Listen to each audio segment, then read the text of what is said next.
नमस्कार मित्रांनो, सुस्वागतम. घरोघरी मातीच्या चुली या मालिकेच्या आजच्या महा एपिसोडच्या भागामध्ये आपण बघूयात की हळदीचा कार्यक्रम असतो. जानकी आणि ऋषिकेश सारंगची उष्टी हळद ऐश्वर्याला लावण्यासाठी घेऊन आलेले असतात. तर जानकी खूप छान प्रकारे ही ऐश्वर्याचे औक्षण करते आणि तिला छान पेढा भरून ती उष्टी हळद ती ऐश्वर्याला लावण्यासाठी देते. तर जानकी म्हणते की आता तुमचे चालून द्या, आम्ही आता निघतो. तेव्हा ऋषिकेश जानकीच्या हातामध्ये ती आणलेली साडी ऐश्वर्याला देण्यासाठी सांगतो.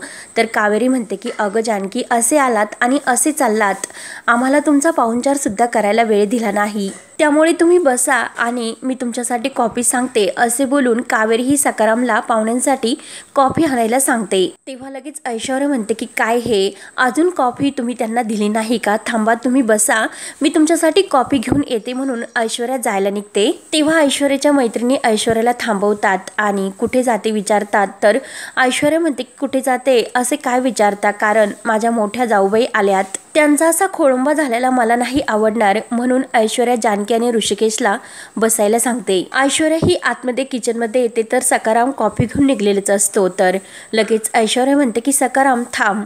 तर सकाराम म्हणतो की आहो ताईसाहेब, तुम्ही कशाला, मी आहे ना. तर ऐश्वर्या म्हणते की मी सांगितले ना. आणि रागाने ती सकारामच्या हातातील तो कॉफीचा ट्रे आपल्या हातामध्ये घेते आणि सकारामला तिथून चल निघ असे बोलून जायला सांगते. त्यानंतर इकडे सर्वजण जानकी आणि ऋषिकेशची जेवणासाठी वाट बघत असतात. तर सारंग म्हणतो की आई हे बघ, मला खरंच खूप भूक लागली, आपण जेवायला बसूयात. तर सुमित्रा म्हणते की अरे सारंग थांब, ते येतच असतील.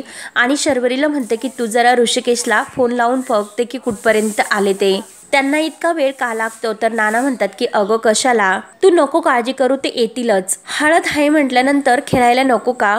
आणि ओवीला म्हणतात की काय ओवी? तर ओवी म्हणते की हो. आणि नाना ओवीला खुणावून सांगतात की सुमित्राला हळद लावण्यासाठी.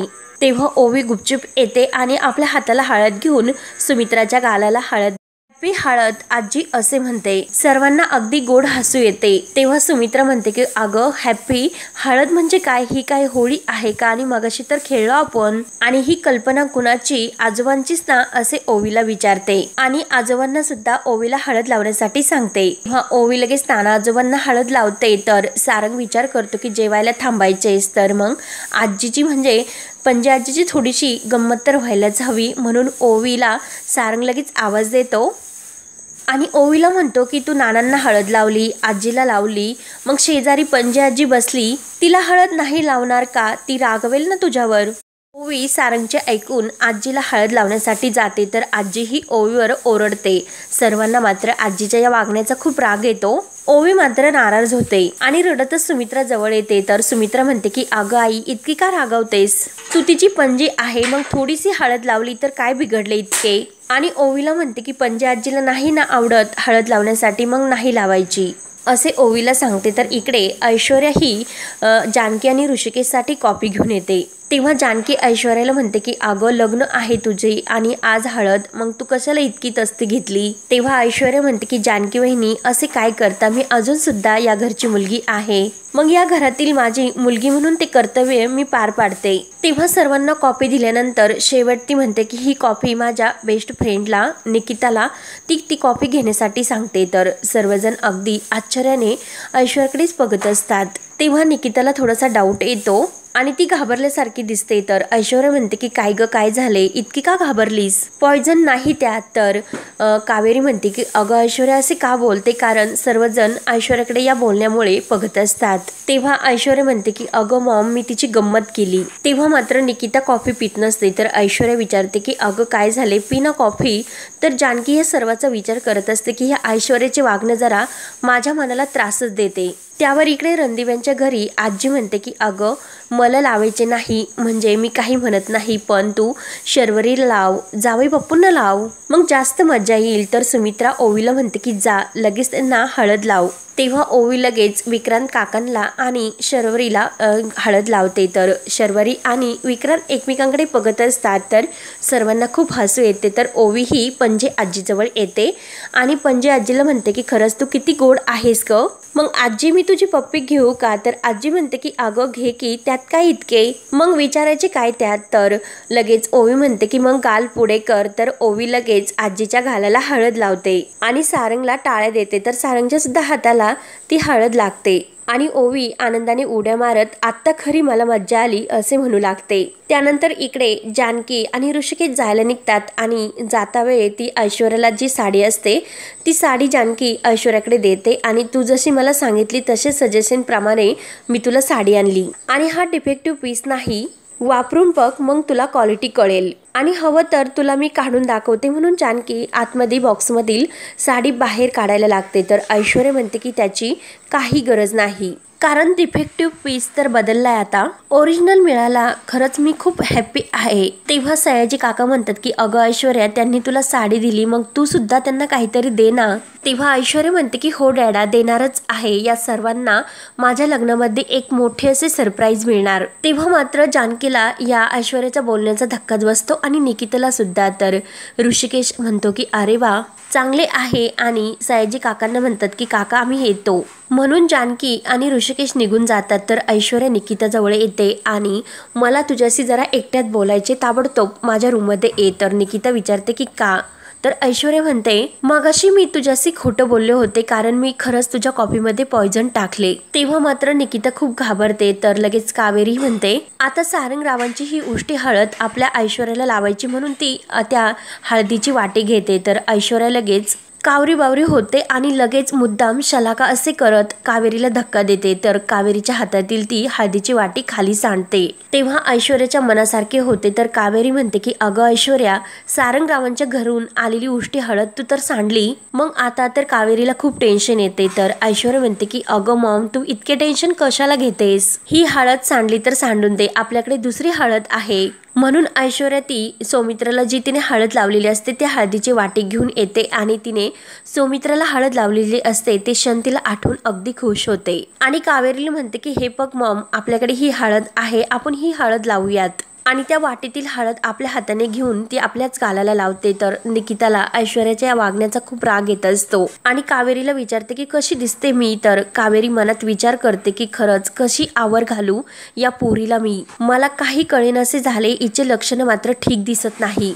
तेव्हा निकिता ही ऐश्वर्याकडे रागाने पाहत असते, परंतु मनात विचार करते की पॉइझन नक्की ऐश्वर्या घालू शकते, म्हणून निकिताला आणखीन भीती वाटत असते. त्यानंतर इकडे ऋषिकेश आणि जानकी हे आपल्या गाडीतून जात असतात. मात्र जानकीला निकितानं जे काही सांगितलेले असते ते सर्व क्षण आठवतात. तेव्हा ऋषिकेश जानकीकडे बघतो आणि विचारतो की काय ग जानकी कसला इतका विचार करतेस. तेव्हा जानकी म्हणते की मला काहीतरी गडबड वाटते. ऋषिकेश म्हणतो की अगं काय बोलतेस. तर जानकी म्हणते की हो ऐश्वर्याच्या घरी आपण जेव्हा उष्टी हळद घेऊन गेलो होतो तर तेथे जमिनीवर हळदीचे डाग पडले होते. ऋषिकेश म्हणतो की घरात हळदीचा कार्यक्रम असल्यानंतर हळदीचे डाग मात्र पडणारच. तर जानकी म्हणते की आओ आपण तेव्हा हळद सुद्धा घेऊन गेलो नव्हतो, मग हळदीची तयारी कशी सुरू असणार. आणि ती हळद घराच्या मागच्या बाजूला सांडली होती आणि ती ऐश्वर्याची मैत्रीण आहे ना, ती मला म्हटली की तिला सौमित्राबद्दल काहीतरी सांगायचे. तेव्हा ऋषिकेश लगेच गाडी थांबवतो आणि सौमित्राबद्दल.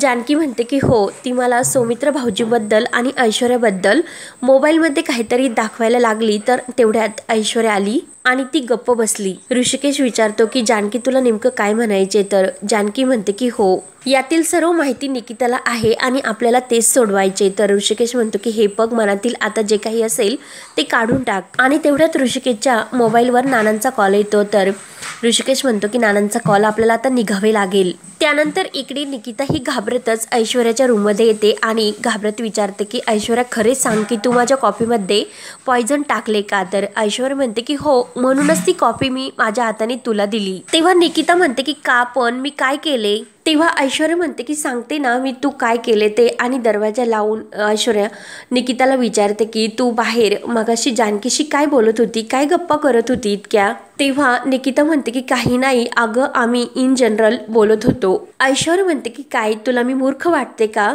आणि दारूच्या नशेमध्ये मी तुला विचारले होते की मी नेमकं बडबड काय करत होते, तर तू काय म्हटली? मी काहीच बडबड करत नव्हते, हो ना? कारण मला थोडे थोडे आठवते की मी ते सारंग, जानकी आणि ऋषिकेश आणि तो सौमित्र यांच्याबद्दल काहीतरी थोडं थोडं बोलत होते, हे मला आठवतेच. तेव्हा निकिता म्हणते की अगं नाही, मला सुद्धा काही आठवत नाही, कारण मला सुद्धा थोडीशी चढली होती. तेव्हा ऐश्वर्या चुटकी वाजत विचारते की तरी सुद्धा मी काय बोलत होते आणि तू काय ऐकले हे मला जरा पटपटच सांग. तेव्हा निकिता विचारते की अगं आता ऐश्वर्या हे सर्व जाऊन दे, पण तू मला खरे सांग की कॉफीमध्ये पॉइझन टाकले होते का? तेव्हा ऐश्वर्या म्हणते की हो, मी तुझ्या कॉफीमध्ये असे पॉइझन टाकले की त्यातून वाचण्यासाठी तुझ्याकडे फक्त 15 मिनिट आहे आणि पुढच्या 15 मिनिटात जर तू हॉस्पिटलमध्ये नाही गेली तर मग संपले सर्व. तेव्हा निकिता म्हणते की ऐश्वर्या काय बोलतेस आणि तेथून जायला निघते, तर ऐश्वर्या तिच्या हाताला धरून मागे सरक. जोपर्यंत तुम्हाला सांगत नाही की मी नेमकं काय बोलत होते तोपर्यंत तू येथून हालायचे नाही.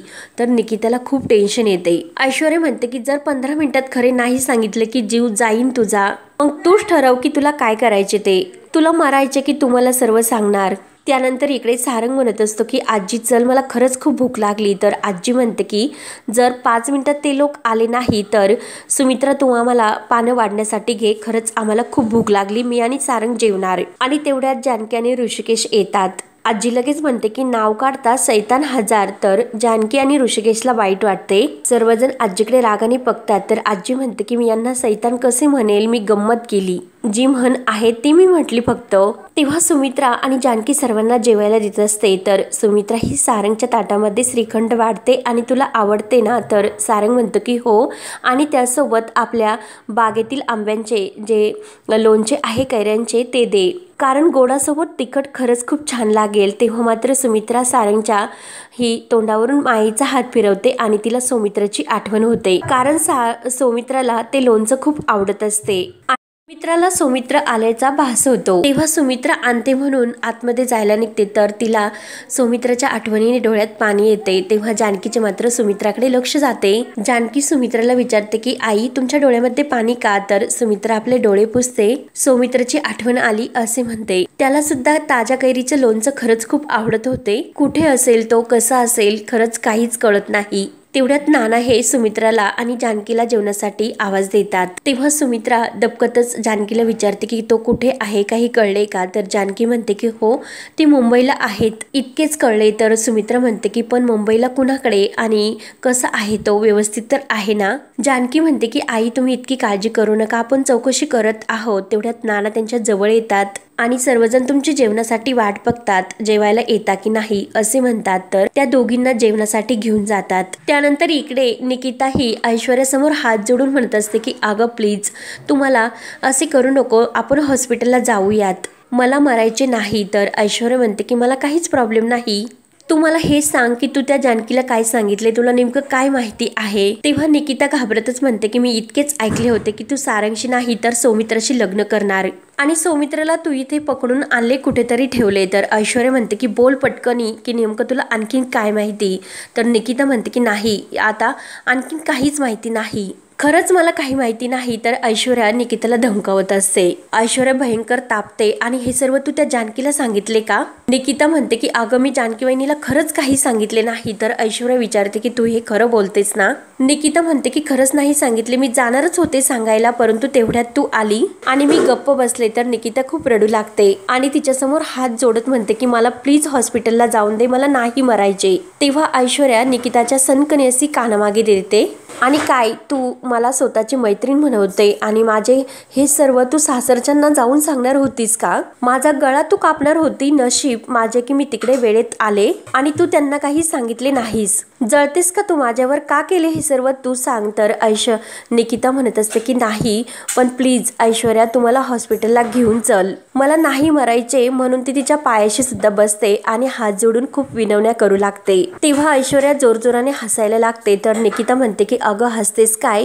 मला हॉस्पिटलला जायचे. तेव्हा ऐश्वर्या म्हणते की तुला हॉस्पिटलला जायची काही गरज नाही. तर निकिता विचारते की म्हणजे? तर ऐश्वर्या म्हणते की म्हणजे मी कॉफीमध्ये विष टाकलेलेच नाही. निकिता म्हणते की खरं सांगते का? तर ऐश्वर्या म्हणते की हो, तुझ्याकडून सर्व काही खरं वधून घेण्यासाठी हे सर्व मी नाटक केले. आणि पग बाण कसा खराब बसला की पोपटासारखी एकदम खरं बोलत गेली. आणि हे पग आत्ता मी टाकले नाही, पण उद्या जर तू कोणाला सांगण्याचा प्रयत्न जरी केला तर लक्षात ठेव की मी नक्कीच विष टाकेल. तेव्हा निकिता खूप घाबरलेली असते आणि लगेच ती आपली बॅग भरून तेथून जायला निघते. तर मैत्रिणी विचारतात की अगं निकिता का जातेस तू, काय असे झाले? तर निकिता घाबरतच म्हणते की सांगितले मी तुम्हाला की घरी प्रॉब्लेम झाला म्हणून मी जाते. आईची तब्येत बरी नाही आणि बाबा सुद्धा घरी नाहीत, त्यामुळे मला जावेच लागेल. तर ऐश्वर्या येते आणि म्हणते की नाही जाता येणार. आणि ऐश्वर्या ही निकिता समोर येऊन म्हणते की तुझ्या बेस्ट फ्रेंडचं लग्न आहे आणि तिचं लग्न असे अर्धवट सोडून तू जाणार का? मी नाही जाऊन देणार. शलाका सोनम हिला काहीतरी समजवा. तेव्हा शलाका म्हणते की अगं निकिता नको जाऊ, आपण किती प्लॅन्स केलेत ह्या ऐश्वर्याच्या लग्नासाठी. सोनम म्हणते की तिच्या आईची तब्येत बरी नाही ती म्हणते. तर निकिता म्हणते की हो मला जाऊन द्या. तर लगेच ती बॅग घ्यायला लागते. तर ऐश्वर्या तिचा हात धरते आणि कशी मी तुला जाऊन देईल असे म्हणते. एकदम ठणठणीत आहे, जस्ट माझे त्यांच्याशी बोलणे झाले आणि चल मी तुला त्यांना फोन लावून देते आणि माझ्यावर विश्वास नसेल तर तू बोलून घे. मी त्यांना सांगितले की तुम्हाला जर काही प्रॉब्लेम असेल तर बेस्ट डॉक्टर मी तुमच्यासाठी पाठवून देते, पण निकिताला माझ्या घरातून पाऊल बाहेर ठेवता येणार नाही असे मी त्यांना सांगितले. तर आता पुढे काय होते हे एपिसोडच्या भाग 2 भागामध्ये बघूयात. धन्यवाद.